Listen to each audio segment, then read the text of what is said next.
দলীয় চেয়ারম্যান হিসেবে প্রথমবারের মতো ব্রাহ্মণবাড়িয়ায় তারেক রহমানের আগমন উপলক্ষে বিএনপি নেতাকর্মী ও সাধারণ মানুষের মাঝে ব্যাপক উৎসাহ বিরাজ করছে। জনসভাস্থলে মঞ্চ থেকে শুরু করে সব ধরনের প্রস্তুতি সম্পন্ন হয়েছে। ব্যানার ফেস্টুনে ছেয়ে গেছে মাঠের আশপাশের ভবন ও গাছপালা। এক বুক আশা নিয়ে কালকে আমরা হাজির থাকবো, ইনশাআল্লাহ চেষ্টা করব আরও আমরা আমাদের বন্ধু বান্ধব যারা আছে তাদের নিয়ে আসার জন্য। উনি আমাদের এই ব্রাহ্মণবাড়িয়া আসাতে আমরা সবাই আনন্দিত। ব্রাহ্মণবাড়িয়ার যত সমস্যা আছে সব সমস্যা কেটে যাবে।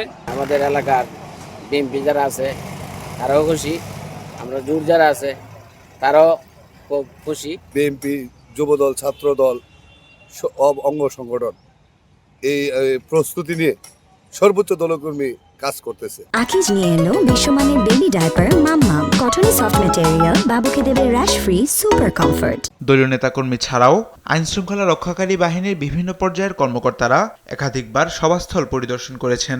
নেতাকর্মীরা জানান, তারেক রহমান বেলা 11টায় সিলেটের আলিয়া মাদ্রাসায় বক্তব্য রাখবেন। পরে বিকেলে ব্রাহ্মণবাড়িয়ার সরাইলে কুট্টাপাড়ায় সমাবেশে যোগ দেবেন তিনি। ব্রাহ্মণবাড়িয়া কুট্টাপাড়ার মোড়ে বিশ্ব রোড করে ওই মেখেলার মাঠে উনি জনসভায় অংশগ্রহণ করবেন এবং ব্রাহ্মণবাড়িয়াবাসীর উদ্দেশ্যে বক্তব্য দেবেন। আমাদের প্রস্তুতি বেশ কিছুদিন যাবতীয় প্রস্তুতি চলছে, মোটামুটি শেষ, প্রস্তুতি শেষ। এখন আমরা ওনাকে স্বাগত জানাবার জন্য আমরা প্রস্তুত আছি। আমরা আশা করছি যে আমাদের প্রায় 4 থেকে 5 লাখ লোকের সমাগম হবে এবং এই সভাটা মূলত আমাদের একটা নির্বাচনী সভা, নির্বাচনকে সামনে রেখে এই সভাটা হবে। সমাবেশ উপলক্ষে সর্বোচ্চ নিরাপত্তার ব্যবস্থার কথা জানিয়েছে প্রশাসন। তামিম মাহবুব, নিউজ ডেস্ক, দেশ টিভি।